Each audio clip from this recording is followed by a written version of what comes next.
Don't वरी, तू माझ्याशी आपण गप्पा मारतोय मधापासून तसंच गप्पा मार फक्त. ठीक आहे, सुरू करते मी. नमस्कार, तुम्ही ऐकत आहात रेडिओ सिटी 91.1. मी आहे आरजी शोनाली तुमच्यासोबत. माझ्या स्टुडिओमध्ये आज एक कमाल कलाकार आलेला आहे आणि येताना तो माझ्यासाठी एक छानशी भेट घेऊन आलेला आहे. पिंपळाचं पान हे नेहमीच आपल्या जवळचं असतं आणि त्या पिंपळाच्या पानावरती चित्र काढण्याची त्याची कलाकारी आहे आणि त्यात अतिशय सुंदर असं माझं चित्र त्यांनी रेखाटलेलं आहे आणि रील फॉर्मॅटमध्ये पण त्यांनी मला दाखवलंय. माझाच मोटिवेशनल व्हिडिओ पटतय ना रावचा आणि त्यामध्ये माझा फोटो त्यांनी केलेला. ते बघून मला खरंच खूप भरून आलं होतं आणि असं डोळ्यातनं घळघळा पाणी आलं होतं आधी त्याला जेव्हा मी पहिल्यांदा पाहिलं तेव्हा. मी ऍक्च्युली डोळ्यातनं अश्रू काढत होते पण त्याच्या एकाच डोळ्याने हे सगळं काही करतो कारण की त्याला एक डोळा नाहीये आणि त्याचं नाव आहे महेश म्हस्के. बार्शीचा तो आहे. महेश, तुझ्याबद्दल आधी मला सांग, तू म्हणजे काय शिकलायस, तुझं बालपण कुठे गेलंय, तुझ्या घरात कोण कोण असतं? माझं बालपण, मी मूळ तसं खेडेगावातलंच आहे. माझं प्रॉपर गाव बार्शी आहे आणि आई वडील शेतीच करतात. वडील आता सध्या मध्यंतरी वारले आणि मी स्वतः एक सर्वसाधारण कुटुंबातलाच मुलगा आहे. म्हणजे कुठलीही कलाकाराची पार्श्वभूमी नाही आहे किंवा असं कुठं शिक्षणाचा वारसा आहे किंवा कलेचा वारसा आहे असं काही नव्हतं.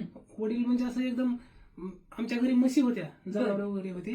तर त्यावेळेस वडिलांसोबत मी तळ्याच्या काठी जायचो.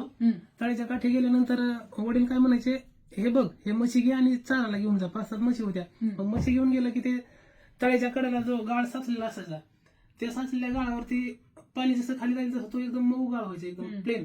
मग मी काय करायचं, तिथं ते असे काय म्हणतात मोराचे पिसाचे वगैरे कांड्या पडलेल्या असायचे. मग त्यानं काय करायचं, असंच काहीतरी लेटरिंग करत राहायचं आणि परत परत ते म्हशीच्या पाठीवरती पण ते खडून चित्र काढायचा प्रयत्न केला.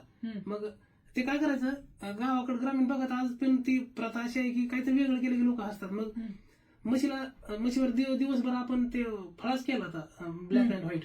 मग दिवसभर चित्र काढायचं आणि संध्याकाळी येताना ती म्हैस पूर्णपणे क्लीन करून आणायची. का तर गावात कोणी आपल्याला नावं ठेवू नये. म्हणजे ते बालपण माझं त्याच्यामध्ये गेलंय. मोहळं धाडणं असेल, आपण जे तुम्ही इथं शहरात मिक्स मध खाताय, तो आम्ही ओरिजिनल मोहळ झालेले आहेत. कुठं तळ्यावर पोहायला जाणं, मच्छी पकडायला जाणं, म्हणजे माझं असं जीवन म्हणजे एकदम नॅचरल गावंढळ पद्धतीनं आणि मनसोक्त निसर्गरम्य वातावरण माझं जीवन गेलंय. किती मस्त, खूप भारी आणि मला खूप आवडलं. त्याच्यामधला जो कलाकार आहे ना त्याला तो शांत बसू देत नव्हता. त्यांनी त्या कलाकारीला बाहेर काढण्यासाठी जे माध्यम वापरलं, म्हशीवरती वगैरे तो त्याची कलाकारी करायचा.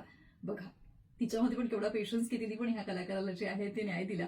आणि एका अर्थाने मी म्हणेल की कलाकार हा जो आहे तो लपून राहू शकत नाही.